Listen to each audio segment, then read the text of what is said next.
What you're looking at right here is my Nandopsis haitiensis tank. And what you're seeing in this net is one of the 3 remaining fish that I have in here. I used to have more, and I'm going to tell you what happened there. But I need to find a place to put this fish because they get mean and I can't have 3 of them in this tank. So where am I going to put her? Well, I've given it a lot of thought and I've made a decision that a lot of you are probably going to think is a huge mistake. But my life is riddled with mistakes anyway, so what's one more? All right, well, I'm going to get into all that and show you what's been going on. And for now, it's time to get nasty.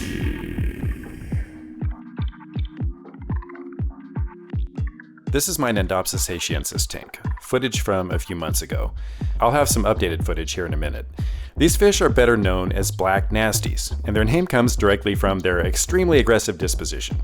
But they don't start out that way. No, when they're puppies, they act just like normal fish do, and you can keep a bunch of them together without anything horrible happening. But eventually, you can have only one male or possibly a male and a female in one tank. Doesn't matter how big the tank is, because the dominant one will just destroy everyone else.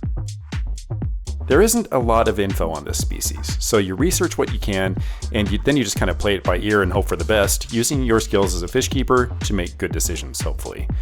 Well, I figured that once the dominant male pairs off with a female, then it'd be time to rehome the other fish. I bought 6 of them originally. 1 disappeared shortly after they arrived, so I had 5. And it stayed that way for a long time. I know what a lot of you are thinking. You're thinking, Cichlid Charmer, why did you buy 6 of these guys if you only want 2 of them? Well, at the time when I bought them, they were too small to be sexed, so I had to buy a bunch of unsexed fish.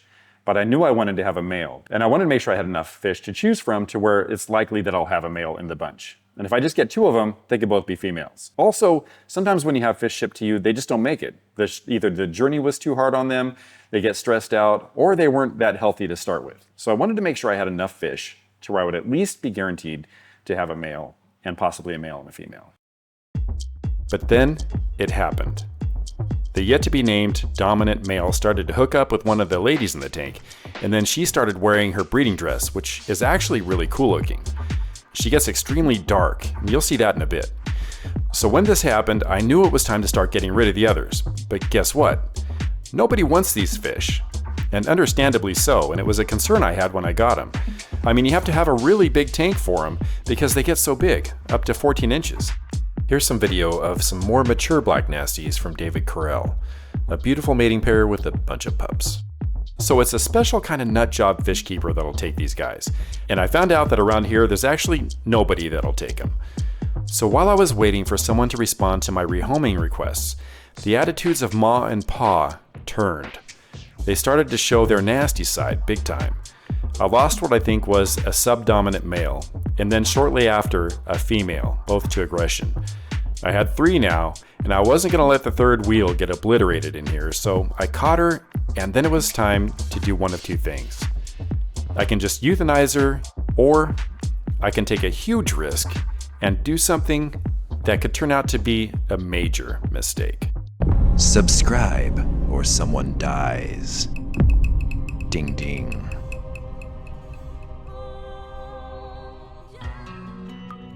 So I showed you the 3rd wheel already when she was in the net. And here she is floating in San Quentin, my 10-foot long American cichlid tank. Why is she floating in here, you ask? Well, I'm eating dinner and considering if what I'm about to do is a horrible mistake or not.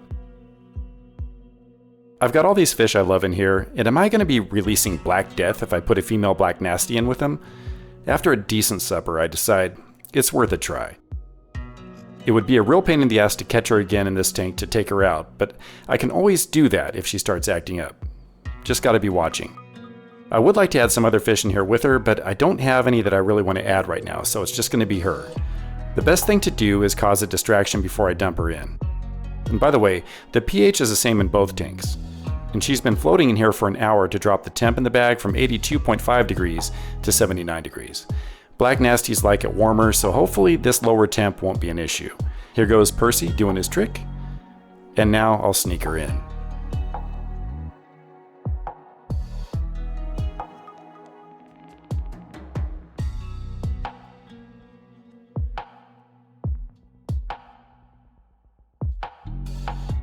I expected her to swim off to a hiding place, so this is different.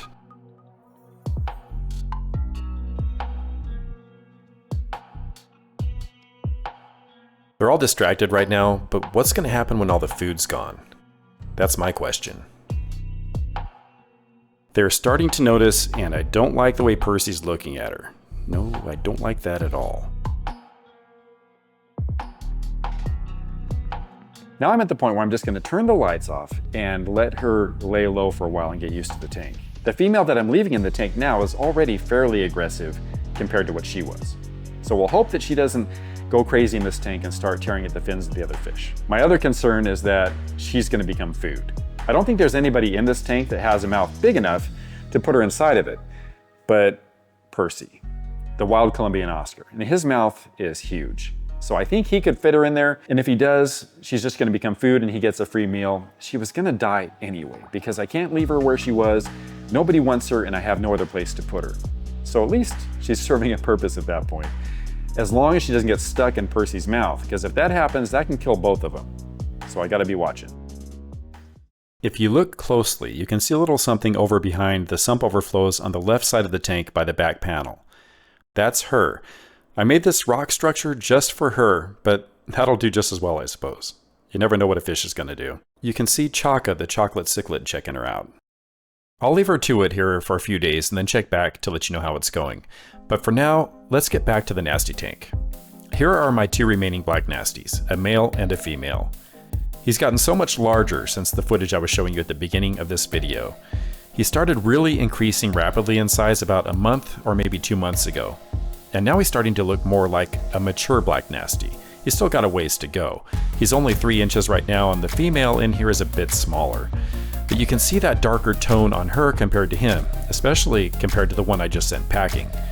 If you remember David Correll's video, you can see a more mature female and see how dark they get when they're paired up. Isn't she nice? Here's the thing with the situationship these two have going on though. I already know I'm not going to be rehoming any fry that these two put out because nobody wants them, and I'm not keeping them. So if they do breed, then those fry are just going to become food for the nut jobs in San Quentin or Alcatraz, my 240-gallon African cichlid tank. Yep, I'm going to catch them, dump them in, and let those wackos have at them. This may sound really inhumane to you, but here's the thing. This is what fish do in the wild. They hunt out fry and gobble them all up. Ma and Pa will be like, "Get the hell away from my babies or I'll slaughter you and everything you love will burn away until all that's left is ashes." But they'll forget about that 2 minutes after they're gone, and everything will be back to normal. I've already seen this with the electric blue Acara, who kept having fry in my 180, which the fry would just get eaten by everyone else in the tank. Right after the last one got eaten up, Mother Acara went right back to normal behavior and actually enjoyed the freedom to go eat the daily Northfin pellets I feed them, just like everyone else in the tank. It's kind of like when the kids go off to college, except they were all eaten instead. It's the same difference to stupid fish. I'm really looking forward to seeing these two grow. I've already flapped my gums about how cool and full of character Kevin and Sylvia are now that they've hooked up. I love watching them do their thing in San Quentin. They're definitely not the classiest of couples, but they're fun as hell to watch. I have an entire video about them in the upper right if you'd like to see it. And I anticipate these nasties to be potentially even more interesting than Kevin and Sylvia are. But I gotta name them first. Well, here's the thing I just thought of too. So I was planning on maybe getting a 125 or 180 to put them in once they outgrow the 75. But I don't really have the room for another tank without putting it in the garage, which I don't want to do since it gets so freaking cold in the winter and so hot in the summer. But here's what I'm thinking. As I've said before, I'm not really enjoying my current 180 so much right now, for whatever reason. I think it's pretty, but it's just kind of boring to me after enjoying San Quentin and Alcatraz so much. So I think I might rehome the 2 angelfish that are in there and then move everyone else over to San Quentin. That'll help to fill up that huge tank, but also it'll open up the 180 for these two when the time comes. This is a decent sized tank for them too, and I think I'll enjoy it much more with these amazing fish calling it their home. What do you think about that? I promised I'd check back in and see how Lunchbox is doing in San Quentin. That's the name I gave her, like, right now. So it's been a few days, and she's kinda hard to find. She isn't back behind the overflows anymore. She could be down in these rocks, or here, where Kevin works, so that's unlikely. But I do believe she is probably here. And Percy seems a little happier than usual, so that's not a good sign. Isn't he cute though? I mean, let's have a moment of silence for the most likely recently deceased. But isn't he cute? Yes, you are, Percy. You're a good boy. Now check out this video where I talk about why watching your cichlids is actually more fun than watching movies. Until next time, that's going to be a wrap.